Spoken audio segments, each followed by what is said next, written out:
Selamat datang kembali, selamat malam di acara Jebol. Cuman bisa didengar di aplikasi Langit Musik yang malam ini kembali akan ditemenin lagi bersama gue, Alvino Hanafi. Intronya begitu banget ya, karena mungkin pikirannya udah ada di kampung halaman gitu ya, pengen mudik gitu kan. Ya pokoknya yang sekarang sudah mulai melakukan perjalanan mudik, hati-hati di jalan. Yang lagi mudik juga masih bisa nyempetin dengerin podcast ini di aplikasi Langit Musik. Gue appreciate banget.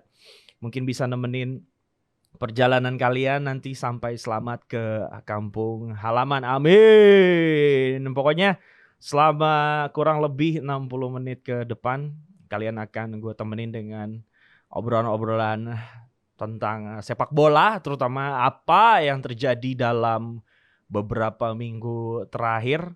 Yang jelas kita akan ngomongin bola luar dan mungkin sedikit tentang bola dalam negeri. Nanti di bola luar juga kita akan ngomongin tentang tentunya liga terbaik di dunia, yaitu Liga Inggris. Ada juga Liga Italia dan juga Liga Spanyol. Dan tentu kita juga akan ngobrolin tentang preview UCL yang dimana akan main lagi ya minggu ini. Tentu ini akan menjadi minggu leg leg kedua akan main minggu ini, dan dipastikan nanti hari Jumat nama-nama semifinalis sudah bisa kita ketahui. Tim-tim atau 4 tim teratas Liga Champions musim ini yang memiliki kesempatan besar untuk meraih si kuping besar, setelah di musim sebelumnya Real Madrid dan di musim sebelumnya lagi Chelsea, di mana dua peserta itu akan saling berhadapan. Tetapi sebelum itu gue juga mau merefresh kembali ingatan kalian tentang hasil Liga Inggris pada pekan terakhir, yakni pekan ke-31. Gue gak akan bacain semuanya, tapi gue akan bacain beberapa match yang sangat mungkin mencuri perhatian. Ini ada Spurs, salah satu anggota Big Six yang kerap dikucilkan, kalah dari Bournemouth. Ini tentu membuat Spurs makin masih nggak stabil setelah ditinggal oleh pelatihnya Antonio Conte.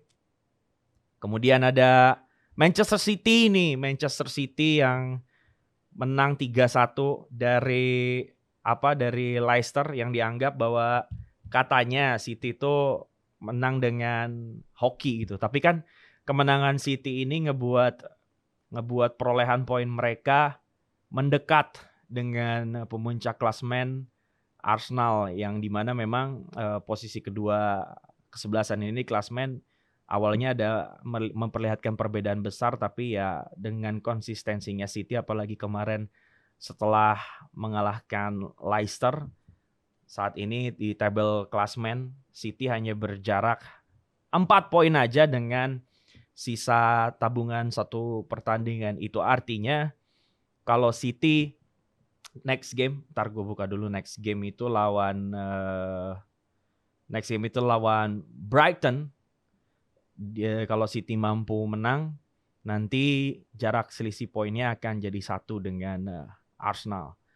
Nah, sebelum lawan Brighton, City juga pastinya akan main leg kedua lawan Bayern. Kemudian nanti setelah lawan Bayern di akhir pekan depan, maksudnya tanggal 22 April, tepatnya pukul jam 11 kurang 15, City akan main FA Cup melawan Sheffield United.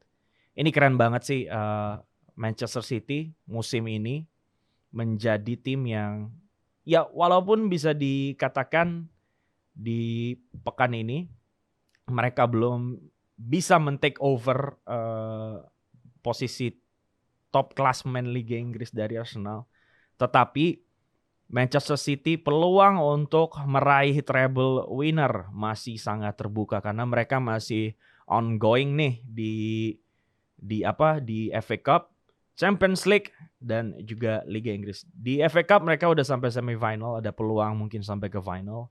Di Champions League mereka udah bisa kill the game Bayern di game di first leg pertama dengan skor 3-0. Dan di Liga Inggris jarak poin City sekarang tinggal sisa dikit lagi sama Arsenal yang pada pekan kemarin sayangnya hanya bermain dengan skor imbang 2-2 ngelawan West Ham. Artinya yang dibilang orang dengan istilah 11 on the tree atau gajah di atas pohon itu bisa aja jadi satu kejadian yang bakal jadi kenyataan. Karena kan 11 on the tree, gajah di pohon. Itu kan bagi orang normal kalau lihat gajah di pohon itu kan tinggal lihat aja nunggu kapan jatuhnya gitu kan. Tetapi para pemain atau para fans Arsenal maksudnya, para fans Arsenal tuh justru makin senang ya kalau timnya disebut 11 on the tree dan mereka tuh masih cukup percaya diri bahwa gajah di atas pohon ini, bahwa sang gajah yang sedang berada di pucuk atau di atas pohon ini gak akan jatuh sampai akhir musim. Oke, keren banget. Ya ini penantian panjang banget sih buat Arsenal ya. Kalau misalnya sampai juara musim ini. Karena kan udah lama banget nih tim gak juara. Tetapi ini masih saing-saingan sama City. Masih saing-saingan sama City. Dan kalau boleh lu inget lagi ya. Kalau lu boleh inget lagi, gue punya beberapa catatan tentunya. Bahwa Manchester City ini boleh dibilang tim dengan harta melimpah ya. Tim dengan harta melimpah. Tim dengan harta melimpah. Tim yang boleh dikatakan kerap dilabeli ada istilah dia bisa beli pemain siapa yang dia mau gitu. Apalagi kalau nggak ada financial fair play gitu, dia akan suka-suka beli pemain yang dia mau. City ini baru 8 kali juara di kasta teratas. 6 titel juaranya itu didapat di era modern, which is saat pemilik baru mereka dari Abu Dhabi itu nge-take over si Manchester Biru. Terus kemudian 4 dari 6 titel City yang didapat ketika era investor Abu Dhabi masuk itu sebenarnya nggak mudah. Jadi jangan mentang-mentang City punya duit banyak gitu kan. Kemudian dia bisa melenggang kangkung dengan seenaknya gitu untuk dapetin titel juara. Faktanya adalah 6 yang tadi gue bilang. 6 titel juara yang City dapetin di era modern, 4 diantaranya itu mereka harus pastikan sampai detik-detik pekan terakhir. Sedikit nge-review bahwa ini musim City yang memang dia nggak bisa dapetin hasil dengan cukup baik. Ada di terakhir itu di musim lalu, tepatnya di musim 2021-2022 kalau lo ingat waktu itu. Ini gue coba bikin summary. Waktu itu title race pertama untuk race juara Liga Inggris itu didominasi sama Liverpool, City dan Chelsea. Yang pada akhirnya cuma berjarak 2 poin aja di awal Desember. Awal Desember berarti Desember 2021. Kemudian pada bulan Desember nih si Chelsea setelah memimpin mereka dapat kekalahan dan dalam 14 pertandingan mereka tuh dapat kesulitan terus menerus. Yang mengejutkan salah satu pertandingan tuh lawan West Ham. Setelah 12 pertandingan berturut-turut dengan kemenangan atas Chelsea, ini City maksudnya, akhirnya City bisa unggul 13 poin. Meskipun Liverpool punya 2 pertandingan yang tertunda karena COVID, tapi akhirnya Liverpool juga bisa menangin 10 poin beruntun termasuk kedua pertandingan tundanya. Ya untuk motong keunggulan City menjadi 1 poin jelang pertemuan mereka di Etihad pada tanggal 10 April. Terus dapat hasil imbang 22 sama untuk mempertahankan keunggulan tipis City menjelang minggu terakhir musim itu. Dan akhirnya dari di akhir musim race juara itu hanya milik City dan Liverpool. Nah, jelang pekan terakhir musim itu City mimpin dengan selisih 1 poin, yang berarti City perlu raih hasil imbang aja atau bahkan menang untuk dapetin gelar back to back-nya waktu itu dari Liverpool. Yang kemudian akhirnya kemenangan City itu bisa didapat di akhir pekan dengan dapat di akhir pekan untuk mengunci gelar juara dengan hanya selisih 1 poin aja dari Liverpool. Mungkin kalau yang ada di otak atau di memori paling hangat dari sobat langit yang dengerin malam ini, persaingan City sama Liverpool dalam beberapa musim terakhir ini memang cukup sengit ya, karena kedua tim ini walaupun City lebih sering juara daripada Liverpool, tapi City ini dibuat nggak nyaman untuk title race dengan Liverpool. Karena kalau kalian ingat bagaimana peralihan poin City dan Liverpool tuh selisihnya tuh cuman 1 angka, 2 angka gitu, bahkan dipastikan di gelar terakhir. Dan yang gilanya waktu itu waktu musim setelah Liverpool juara ya, 2018-19 sorry kalau salah 2018-19 itu mereka di akhir musim tuh poin antara City dan Liverpool itu cukup besar lah untuk satu tim dalam satu musim gitu kan. 98 poin. 98 poin itu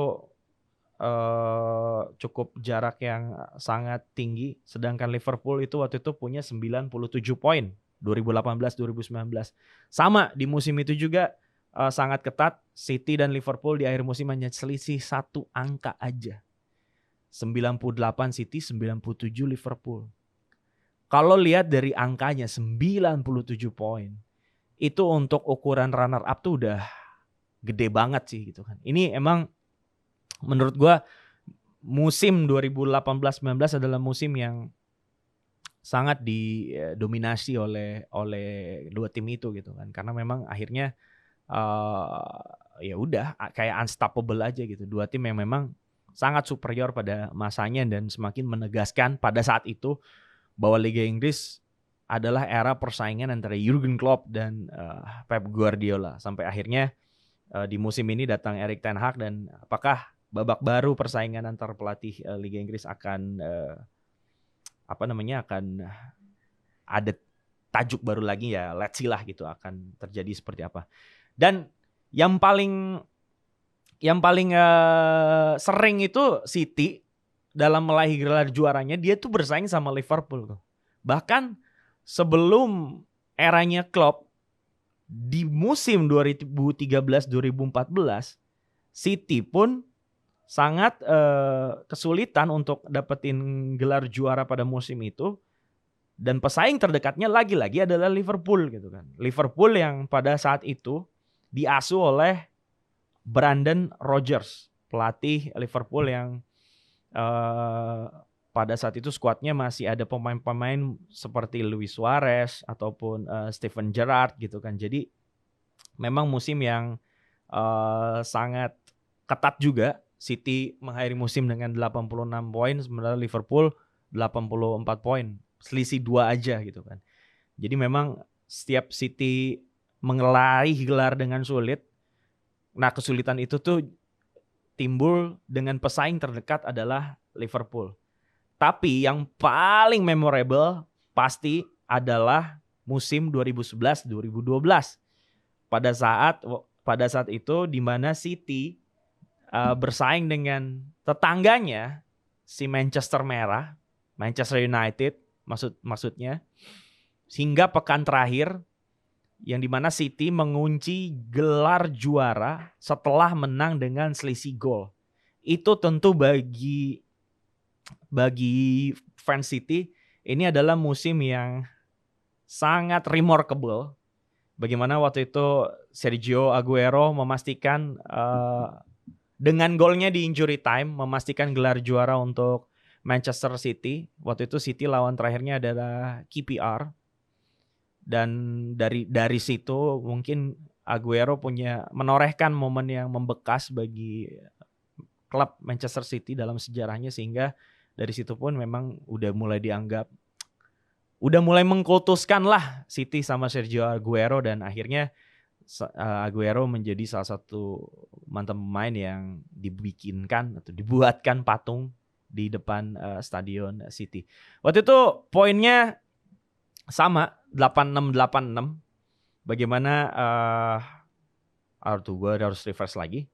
Gue lupa. Oh, waktu itu United main hanya menang.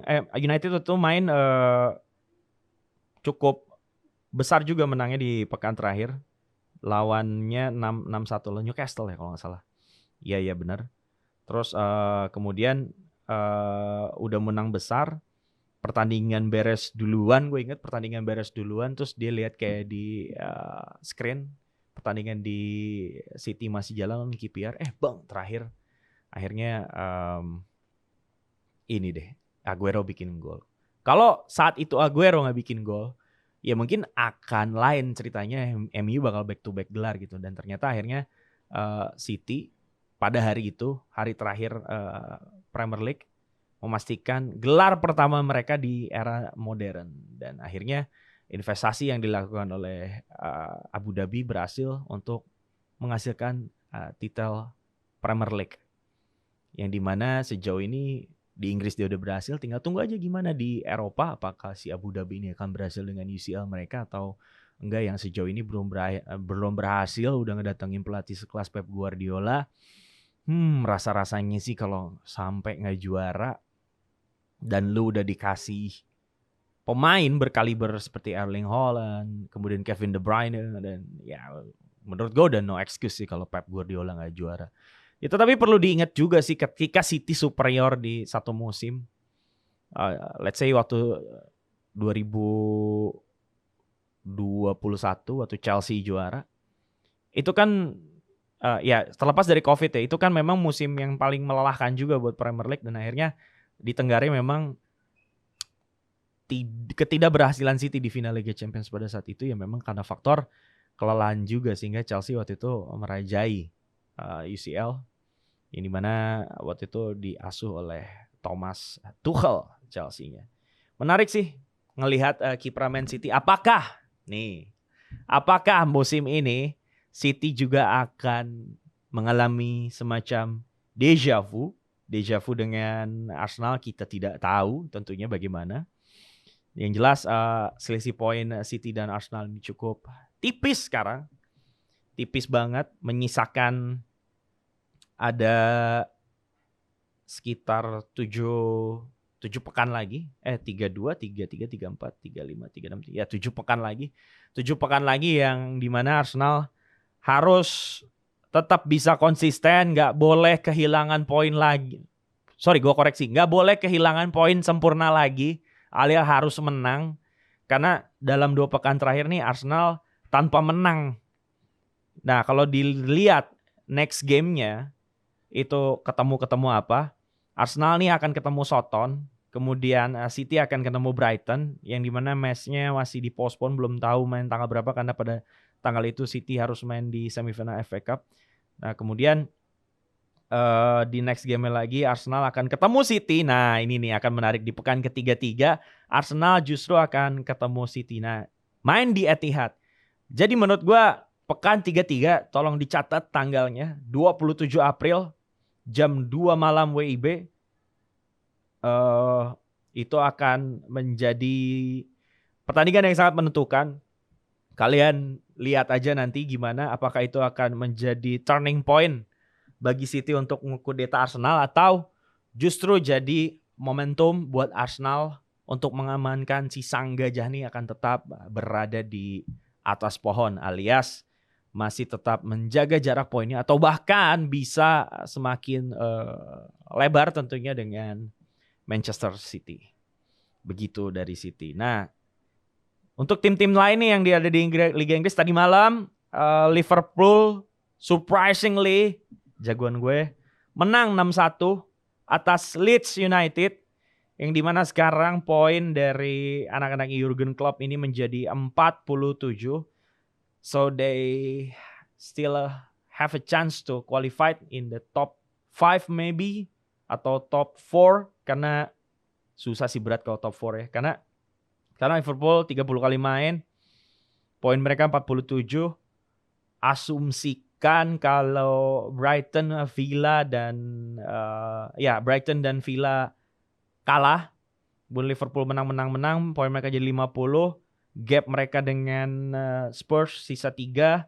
Gap mereka dengan Newcastle sisa 6 dan United sisa 9. Ya, gue sih sebagai fans Liverpool ini ya rada-rada nggak terlalu berharap lah di musim ini kan mereka qualify ke UCL lagi. Tapi ya entah kenapa ya ini termasuk salah satu cara gue untuk ngejinx ya. Tapi memang kalau nggak terlalu diharap-harap dan harus punya konsistensi menang dalam beberapa pekan ke depan, bisa kok ini Liverpool untuk nembus ke ya minimal dia dapat slot di Europa League lah, jangan malu-maluin banget gitu kan. Karena kalau dilihat dari sisa lawan Liverpool di 7 pekan terakhir 1, 2, 3, 4, 5, 6 8 pekan terakhir bahkan Liverpool tuh nanti akan ketemu Forest, West Ham, Spurs, Fulham, Brentford, Leicester, kemudian Aston Villa dan Southampton, which is ini lawan yang ya bisa relatif mudah dijinakan, tetapi kan you know lah para fans Liverpool gimana performa Liverpool musim ini sangat blee banget, sangat ups and down banget.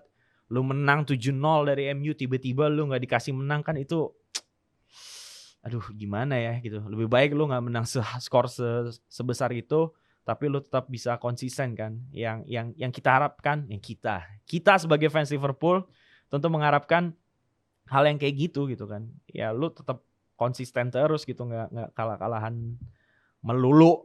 Kesel banget gue akhirnya. Nah terus selain Liverpool ada terakhir Chelsea dan Brighton yang dimana Frank Lampard masih cukup kesulitan untuk menang dari lawan-lawannya sejak dia ditunjuk sebagai caretaker untuk menangani The Blues. Ini tentu kan Lampard ini nggak boleh seadanya gitu ngelatih Chelsea. Ini cukup membuktikan seberapa payahnya Chelsea musim ini. Nih gue coba mau bacain naskah kan, Chelsea takluk dengan cukup meyakinkan. Mereka kalah segalanya dari jumlah serangan hingga penguasaan bola. Ini untuk merefer pada game lawan Brighton. Ada pula soal rekor buruk tentang rentang seabad silam di mana 3 pelatih sudah dicoba sejauh ini oleh Chelsea dan performa Chelsea belum membaik. 3 pelatih udah dicoba. Tuchel, Graham Potter, dan sekarang Frank Lampard. Kemudian Chelsea baru-baru ini kalah 1-2 dari Brighton di kandang, ya ampun. Di kandang yang dimana di akhirnya katanya sih memang si owner, si Todd Boehly itu marah banget sama pemainnya. Pemainnya sangat-sangat dibuat tidak nyaman. Ini udah kalahan melulu, posisi udah ada di mediocre, locker room makin gak harmonis gitu. Ini kayak apa ya, udah burn out banget kayak di dalam tim The Blues ini kan. Nah ini kalau lo lihat nih si statistiknya ini sebenarnya sangat-sangat mengejutkan banget kalau lo lihat tentang kekalahan Chelsea atas Brighton ini. Tetapi perlu diingat bahwa Brighton ini bukan tim kaleng-kaleng ya. Brighton ini dilatih sama seorang pelatih Italia yang namanya Roberto De Zerbi. Selain De Zerbi, di musim ini tuh ada 2 pelatih Italia yang memang sangat mencuri perhatian bagi gue pribadi. Ya ini De Zerbi yang dimana dia ngelatih Brighton di Liga Inggris. Sebelumnya dia melatih Shakhtar karena Ukraina perang, terus akhirnya dia mungkin harus ninggalin Ukraina dan akhirnya ada posisi lowongan kosong di Brighton untuk ngegantiin Graham Potter yang pindah ke Chelsea. Tim yang baru dikalahin oleh De Zerbi, akhirnya De Zerbi masuk ke Brighton. Selain De Zerbi juga ada Rafael Palladino yang latih Monza. Monza ini termasuk the giant killer juga ya di Serie A. Dimana kalau lo lihat jadwal Serie A di pekan lalu itu cukup mengejutkan banget. Nanti gue bacain hasil-hasil dari Serie A. Tapi gue coba mau menyoroti seorang Roberto De Zerbi pada podcast Jebol kali ini.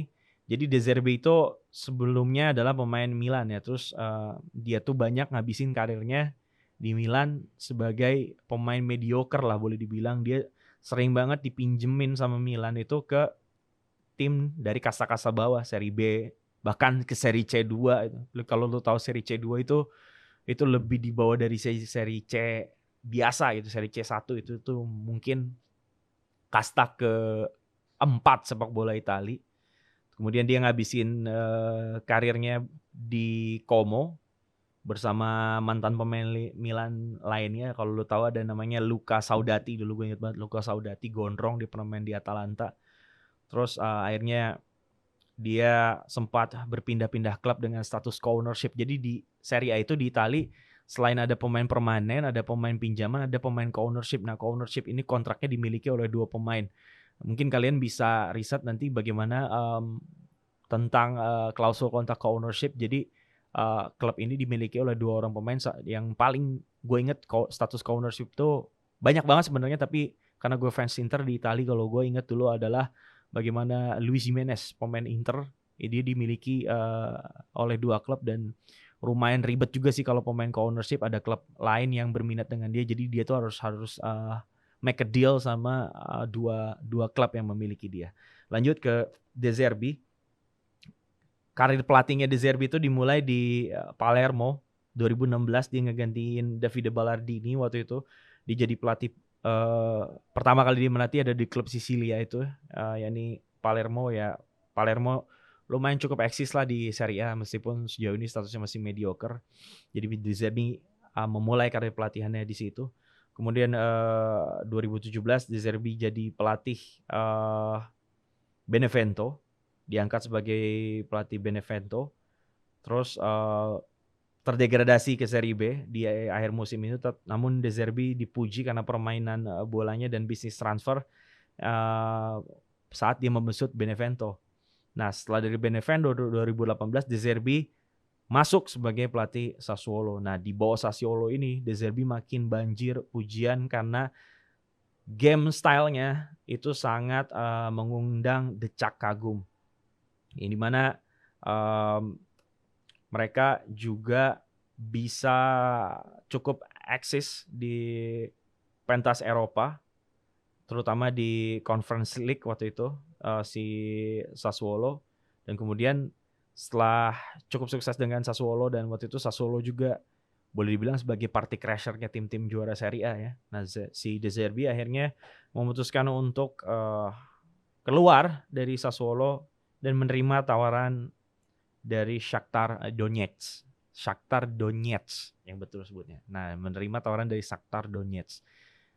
Melatih di Shakhtar Donetsk tentu De Zerbi punya harapan kalau dia bisa mempertontonkan skill melatihnya di pentas Eropa. Karena kita tahu sebelum ada perang Rusia dan Ukraina, Shakhtar ini menjadi tim yang cukup eksis di UEFA Champions League.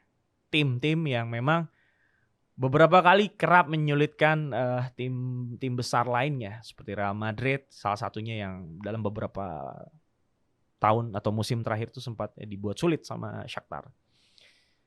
Niat De Zerbi pindah ke Shakhtar adalah supaya dia namanya semakin melejit ya di Eropa, berharap nantinya ada tim-tim besar dari Eropa lainnya untuk meminang si De Zerbi ini.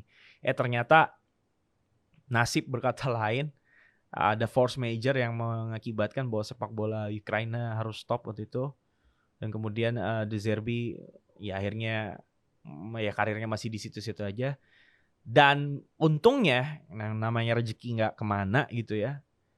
Si Brighton, klub Premier League, baru aja ngelepas supporter dengan sejumlah klausul ke Chelsea dan posisi pelatih kepala di Brighton kosong. Dan De Zerbi kemudian diperkenalkan sebagai pelatih baru dari Brighton. Pindah ke Premier League di tim mediocre.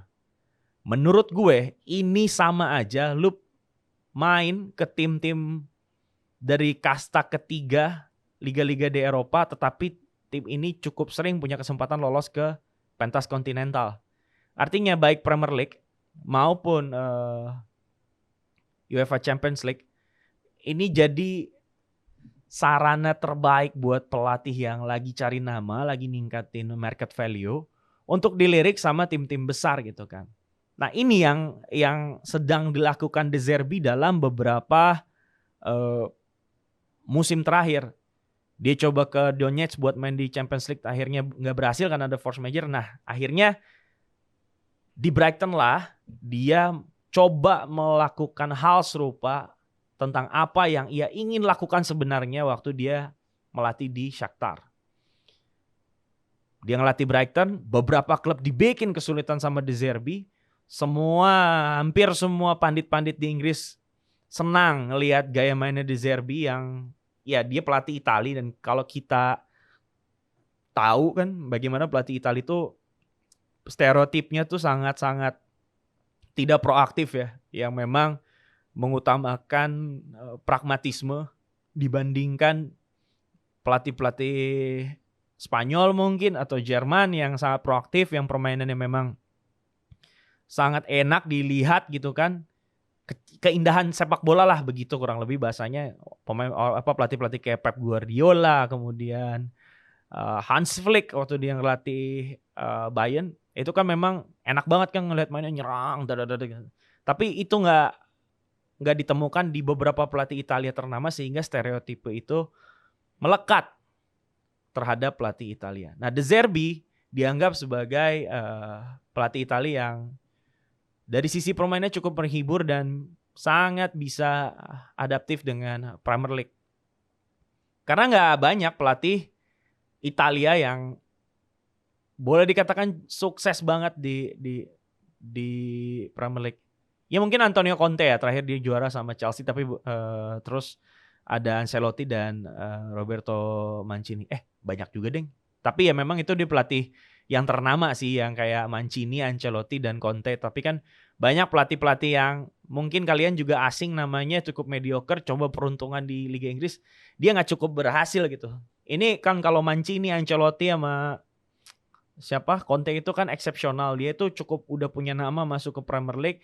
Sedangkan De Zerbi ini ya boleh dibilang sebelum-sebelumnya ini cuman ada di level mediocre gitu. Beda dengan Mancini yang sebelumnya di Inter, beda dengan Ancelotti yang memang udah sukses juga di Serie A, ataupun Conte yang udah sukses di Inter dan sukses di Juve dulu sebelumnya dan timnas Italia akhirnya. Ini beda banget sama De Zerbi. Nah, karena performa De Zerbi ini cukup ciamik, cukup apik bersama Brighton musim ini, sang pelatih juga dikaitkan dengan beberapa klub yang memang sedang mencari pelatih definitif. Salah duanya adalah Chelsea dan Spurs. Ini kalau sampai ke Chelsea lagi ya cukup gila sih, Chelsea ngegembosin Brighton-nya setelah Graham Potter bagus diambil. Nah sekarang De Zerbi, dan atau bahkan mungkin De Zerbi akan ke Spurs ini kan sebagai pelatih definitif, dan artinya Spurs kalau jadi ngambil De Zerbi ya dia akan pakai pelatih Italia lagi, which is stylenya Conte dan De Zerbi kalau menurut hemat gue itu sangat beda banget ya, bagaimana si De Zerbi dan Conte memainkan plannya di atas lapangan. Menarik sih kalau memang pada akhirnya Roberto De Zerbi ini dipinang oleh tim kayak Chelsea ataupun Spurs. Karena mungkin apa yang dia harapkan, apa yang dia inginkan itu akan sangat berhasil untuk melatih tim papan atas Liga Inggris. Dan perlu diingat bahwa Italia adalah negara yang mungkin secara liga tidak terlalu dilirik di Eropa dalam beberapa musim terakhir ini. Karena koefisien dari Serie A itu selalu ada di bawah Liga Inggris, Liga Spanyol, bahkan Liga Jerman. Jadi Italia tuh naik turun kadang di peringkat 3, peringkat ke-4 gitu kan. Bahkan tim nasionalnya pun gak masuk Piala Dunia gitu kan. Tapi juara Piala Eropa terakhir. Tetapi Italia gak pernah berhenti untuk memproduksi pelatih-pelatih top dunia. Pelatih-pelatih dari Italia cukup laku di luar negaranya. Boleh dicek bagaimana di Inggris di musim ini di musim ini aja boleh dihitung total termasuk yang udah dipecat. Itu ada Conte sama De Zerbi. Bahkan Pep Guardiola kalau boleh dibilang dia itu memulai ilmu kepelatihannya justru dari seorang master atau mister, apapun itu sebutannya, seorang Italia bernama Carlo Mazzoni. Jadi Pep Guardiola itu mungkin keilmuan dia dapat di Barcelona waktu itu ketika diasuh sama Louis van Gaal, pelatih dari Belanda yang boleh dibilang justru dialah si anti total football gitu kan ya, main gak terlalu waktu itu total football di Barcelona, total football, tapi akhirnya belakangan dia jadi anti total football. Nah, Pep kebagian masa di mana Van Gaal ngelatih dengan sepak bola yang proaktif. Tapi banyak ilmu Pep juga didapat ketika dia berkarir di Italia bersama Roma dan Brescia. Bersama Roma dan Brescia dia dapat banyak karir di situ. Dan kemudian akhirnya bersama Carlo Mazzone lah dia akhirnya bisa terus mempertebal ilmu kepelatihan dia dan akhirnya membentuk Pep Guardiola seperti Pep Guardiola yang kita tahu sekarang ini. Ya jadi keberhasilan dia di Barca ya nggak lepas dari ilmu yang didapat dari pelatih dia waktu di Brescia ya Carlo Mazzone. Di Spanyol ada Carlo Ancelotti, 2 kali juara UCL bersama Real Madrid, pelatih yang mampu memenangkan 5 gelar top Liga Eropa. Ini memang Italia boleh dibilang sangat nggak kaleng-kaleng sih buat memproduksi pelatih hebat. Bahkan ya kenapa Italia bisa seperti itu? Ya gue sih melihat bahwa memang di Italia sendiri klub-klubnya tuh memang hobi pakai pelatih lokal gitu kan, pakai pelatih lokal ya. Kalau lu lihat di Italia sekarang praktis hanya ada beberapa tim aja, 3 tim aja yang pakai pelatih dari luar Italia. Itu pun pelatih dari luar Italia, which is yang sebelumnya adalah mantan pemain yang lama juga di Liga Italia gitu, kayak Dejan Stankovic salah satunya gitu kan. Nah, karena banyak pakai pelatih lokal, ya akhirnya pelatih-pelatih inilah bisa mentas dengan apik dilihat oleh sepak bola luar Italia. Ya dicobalah sama klub-klub luar, salah satunya mungkin Gennaro Gattuso yang baru gagal di Valencia ya. Tetapi kan pelatih-pelatih Italia ini banyak dipakai negaranya, cuman kan secara gaji ya mungkin nggak terlalu besar didapat di Italia. Makanya kayak De Zerbi ini mau coba peruntungan di luar Italia juga demi memang mendapatkan uang yang cukup besar juga gitu. Gitu sih pembahasan hari ini. Dan tadi saking kasihkan ngomongin Pep, gue juga lupa untuk ngebahas hasil-hasil lainnya.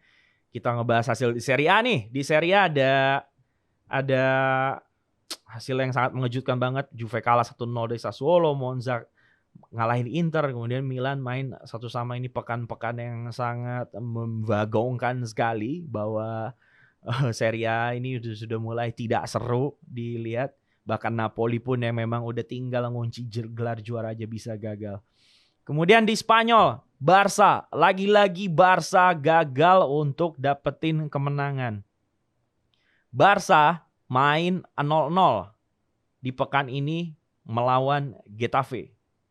Ini udah dalam beberapa pekan ini udah 2 pekan beruntun ya. Udah 2 pekan beruntun Barca itu nggak dapet poin. Dan boleh dibilang mungkin Robert Lewandowski semakin menurun ketajamannya. Di mana Barca itu sebenarnya jadi tim yang sulit dibobol, tapi tim yang sulit ngebobol juga gitu kan. Jadi ada istilah kayak gitu Barcelona. Robert Lewandowski yang didatangkan ke Barca untuk menggantikan peran Aubameyang diharapkan lebih tajam, pada akhirnya memang belum bisa memberikan jawaban itu untuk menjadi mesin gol bagi FC Barcelona di musim ini. Jadi memang kalau dalam opini gue ini mungkin menjadi musim yang salah satu musim yang tidak yang dimana Robert Lewandowski tidak memenuhi ekspektasi dia sebagai mesin gol yang kita kenal ketika dia berbaju Bayern ataupun Borussia Dortmund waktu itu. Begitu. Next, kita akan ngebahas tentang Champions League yang dimana pekan ini ada 4 pertandingan. Sedikit aja gue bahas preview tentang Champions League. Ada pertandingan antara Chelsea versus Real Madrid. Bagaimana Chelsea dan Real Madrid ini memiliki performa apik di pentas Eropa dalam 3 musim terakhir. Tapi Chelsea ini memiliki kesulitan untuk melanjutin rekor tersebut tahun ini. Karena Chelsea yang akan lawan Real Madrid untuk leg keduanya, mereka punya ketinggalan atau mereka sedang dalam posisi tertinggal 2-0. Di leg pertama Madrid ngalahin Chelsea 2-0 yang dimana itu menjadi partai pertama Lampard sebagai pelatih Chelsea di Champions League harus dikalahin dengan gurunya Carlo Ancelotti yang dimana waktu itu Lampard sama Ancelotti pernah juara bareng Premier League, dikalah 2-0. Ini mungkin walaupun main di Stamford Bridge kayaknya susah sih buat Chelsea comeback di Stamford Bridge karena Real Madrid tuh memang lagi dapat momentumnya aja sih untuk meraih gelar juara Liga, momentum positif. 2-0 di Stamford Bridge cukup sulit, tapi perlu diingat ini waktu leg pertama Madrid belum bisa kill the game. Artinya kill the game maksud gue adalah minimal 3-0. Dalam artian ada peluang sih sebenarnya bagi Chelsea untuk bisa ngebalikin keadaan atau mempersulit Real Madrid. Tetapi kalau boleh jujur 2-0 ini cukup sulit. Kecuali Chelsea bisa mencuri gol cepat yang dimana bikin posisi 2-1, di situ dia bisa mainin keadaan. Tetapi kalau Madrid isi lagi 1 gol aja setidaknya di Stamford Bridge, ini makin sulit lagi buat Lampard buat ngikutin jejak Roberto Di Matteo menjadi caretaker yang membawa Chelsea juara. Next ada pertandingan antara 2 tim Italia, Napoli versus Milan. Kemudian Milan cuma menang tipis 1 gol di leg pertamanya atas Napoli. Jadi belum aman banget Milan. Dan main di Napoli ini di kota Naples di stadionnya Diego Armando Maradona. Gila nama stadionnya keren banget ya. Diego Armando Maradona. Legend yang dijadiin nama stadion. Nah Napoli ini punya reputasi yang sulit dikalahkan di rumah sendiri.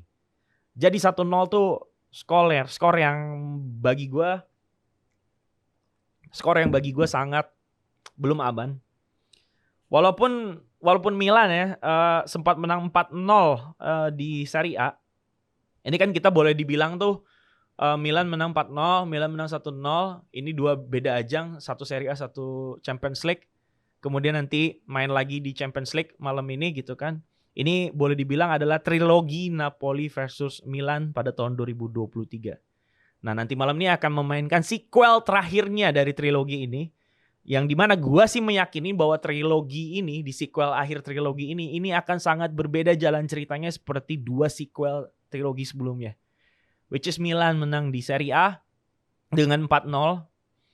Dimana memang Napoli kayaknya udah gak ada beban juga di Serie A, jadi kayak anggot-anggotan. Kemudian hanya menang 1-0 di leg pertama. Itu belum cukup aman. Tetapi ada yang menguntungkan Milan dalam laga Napoli nanti karena Zambo Anguissa dan Kim Min-jae, mantan anak asuh Sintayong di Napoli, dipastikan akan absen. Jadi 2 kekuatan terbesar. Kalau gue boleh bilang ini adalah 2 dari 4 kekuatan terbesarnya Napoli musim ini akan absen. Sehingga mungkin tugas Milan untuk mengalahkan Napoli dalam sequel ketiga trilogi ini punya kesempatan besar juga. Jadi tapi kalau Osimhen sama Kvaratskhelia masih tetap main. Tapi kalau Osimhen dan Kvaratskhelia namanya susah banget. Kvaratskhelia dalam posisi yang sangat on fire, tentu ending dari trilogi ini akan menjadi milik Napoli, dan dalam ending dari trilogi ini Napoli yang akan menjadi antagonisnya. Gila, keren banget tuh. Nah, next game ada adanya Milan, ini Inter Milan yang di game sebelumnya udah menang 2-0 dari Benfica di Estadio da Luz, Lisbon. 2-0 menang di pertandingan tandang. Kalau musim ini sih nggak ada artinya ya, karena gol tandang nggak dihitung. Terus dia harus main lagi di Giuseppe Meazza, kandangnya Inter, posisi sedang leading 2-0.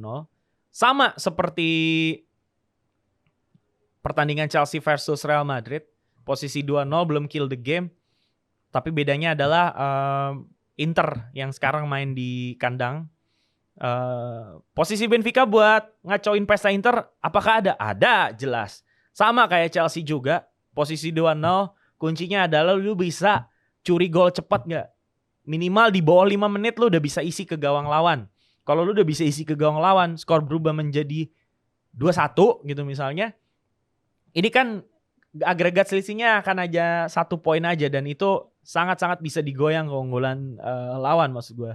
So, buat tim yang masih unggul 2-0 sebenarnya belum aman sih, tapi yang paling aman dibandingkan Madrid atau Inter yang udah unggul 2-0 di leg pertama, Inter akan lebih aman karena dia punya keunggulan main di kandang mereka di Giuseppe Meazza. Ya, Inter nih emang beda banget ya di bawah Inzaghi ini, dimana Serie A tuh hanya jadi apa ya, tim yang memang diunggulkan cukup besar di awal musim sebagai juara, tapi akhirnya ya begitulah performanya merosot banget. Beda dengan di Champions League gitu kan. Ini sangat-sangat buas banget itu Inter di Champions League. 2 kali lawan tim Portugal dan akhirnya menang. Kalau orang bilang Milan dena Eropa, tapi lo harus ingat bahwa Inter adalah satu tim yang dari Italia yang pernah ngerasain treble winner. Inter adalah tim terakhir dari Italia yang pernah juara Liga Champions. Tim terakhir dari Italia masuk final adalah Juve, tapi nggak juara. Weh.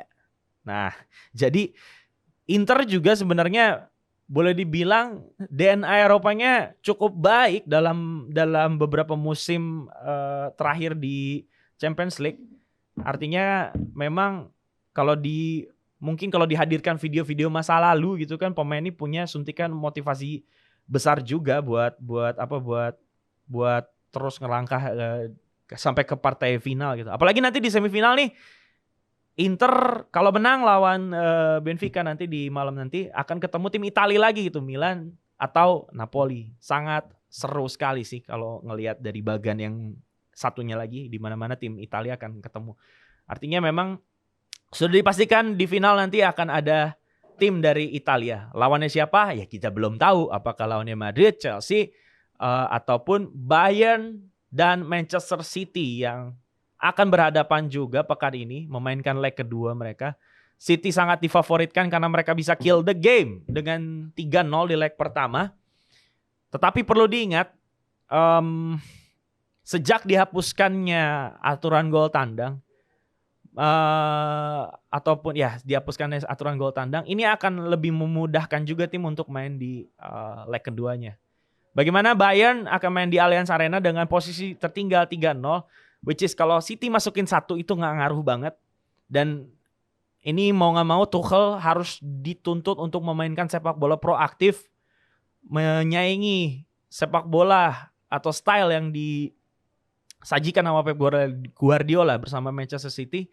Artinya memang Bayern ini harus main terbuka, high line pressing dia harus lakukan seperti mana waktu itu Bayern juara waktu zamannya pandemi Covid di bawah Hansi Flick. Bayern tuh main sangat liar banget, lawan tuh nggak dibiarin untuk megang bola lama. Alphonso Davies waktu itu jadi wonderkid yang gue masih ingat sangat, wah gila banget nih pemain nih, maju mundur nggak ada capeknya. Nah Tuchel harus berani seperti itu kalau memang mereka mau menghentikan langkah Manchester City. 3-0 main di Allianz Arena. Bisa aja terjadi dengan tentunya lu harus berani ambil risiko nyerang dan bertahan sama baiknya. Artinya lu harus jadi tim yang gampang ngebobol gawang lawan, tapi nggak gampang gawang lu dibobol oleh lawan. Tetapi perlu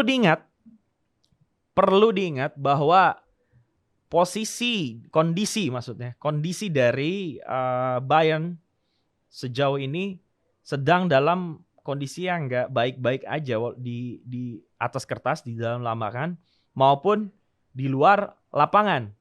Karena Sadio Mane dan Leroy Sané baru terlibat perkelahian yang dimana keduanya dihukum oleh klub untuk diberikan sanksi. Gimana nanti lawan Manchester City? Ya besar kemungkinan juga masih akan absen gitu. Tapi kalau manajemen mau melunak gitu tentang Mane dan Sané, ya harusnya sih dimainin ya Mane dan Sané ya. Ya mungkin fans Bayern berharap Mane dan Sané harus diturunkan karena dia sangat dibutuhkan untuk pertandingan melawan City ini. Melihat dari dua pengalaman yang dimiliki oleh Mane dan Sané, bagaimana Mane adalah pemain Liverpool, Leroy Sané adalah pemain Manchester City. Tentu dengan pengalaman yang mereka miliki di Liga Inggris, ini sangat membantu untuk Bayern dalam misinya mengalahkan Manchester City di Allianz Arena pada pekan ini. Nah, pertengkaran Mane dan Sané ini mengingatkan gue terhadap beberapa keributan yang dilakukan oleh rekan setim. Kalau gue udah merangkum ya beberapa perkelahian rekan setim yang sangat diingat. Ada sekitar 5 lah gue coba ngerangkum. Pada 2007 nih, kalau fans Liverpool ingat bagaimana Craig Bellamy waktu itu dan John Arne Riise dari Liverpool berantem. Dan memang mereka tuh terkenal nggak akur akhirnya setelah insiden pertengkaran mereka gitu kan. Ya insiden ini memang sangat remeh banget ya oleh karena Bellamy marah pada Riise. Insiden yang berawal dari hal-hal receh tapi jadi gede. Karena dia nggak mau nyanyi untuk karaoke sebagai punishment dalam game kecil gitu. Jadi Bellamy marah sama Riise karena dia kalah main game, hukumannya nyanyi karaoke nggak mau dan akhirnya berantem dong. Dan Bellamy mukul Riise dengan tongkat golf. Dipukul teman setimnya pakai tongkat golf dan akhirnya Bellamy didenda 80.000 pound sterling karena ngancam mukul Bellamy. Dan Bellamy ini memang terkenal dengan selebrasinya ngayunin tongkat golf ya. Gue gak tahu makna dari selebrasi itu. Tapi memang beberapa kali selebrasi Bellamy itu dia kayak mengayunin tongkat golf itu. Dan Bellamy ini terkenal sebagai pemain yang sangat-sangat bad boy. Kemudian pada tahun 2008 ini di Arsenal. Waktu Arsenal sedang dibantai sama Spurs 4-0 di semifinal Piala Liga. Saat mereka mencoba comeback lewat corner kick, tiba-tiba dua ujung tombak mereka, Bentner sama Emmanuel Adebayor, gelut alias berantem satu sama lain. Keduanya memang pernah memiliki perselisihan sebelumnya di Arsenal. Bentner bilang nih bahwa Adebayor emang sering menyulut api duluan nih. Ya mereka waktu itu Bentner dan Adebayor, Lord Bentner saling dorong dan ngebenturin kepalanya head to head and nose to nose. Dan akhirnya Bentner berdarah dan Hakim Garis akhirnya ngasih kartu kuning kepada Adebayor. Hakim Garis ngasih kartu kuning ke pemain yang menyakiti rekan timnya sendiri gitu kan. Itu sangat-sangat aneh sih menurut gue. Dan terakhir nih, masih banyak sih. Nah ini juga ada, nih di Madrid di Spanyol.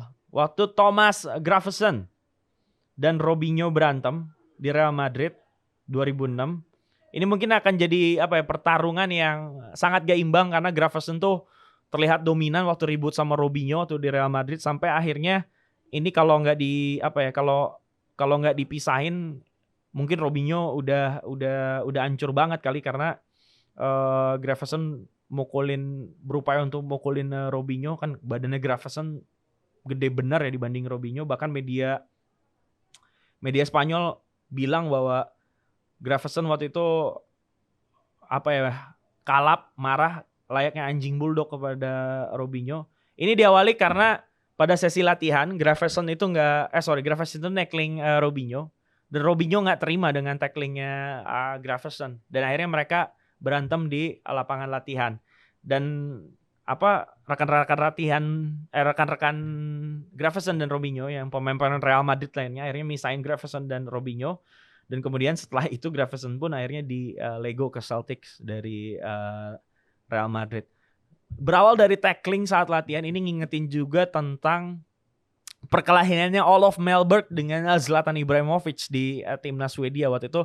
Mellberg Zlatan Ibrahimovic, Fredrik Ljungberg Jadi Mellberg tackling Fredrik Ljungberg, terus akhirnya nggak terima dan berantem. Ini memang sering banget sih pertengkaran yang diawali dari latihan karena pemain nggak terima dianggap tacklingnya berbahaya. Itu kenapa banyak juga pelatih yang banyak juga pelatih yang mewanti-wanti kalau pemain tuh mesti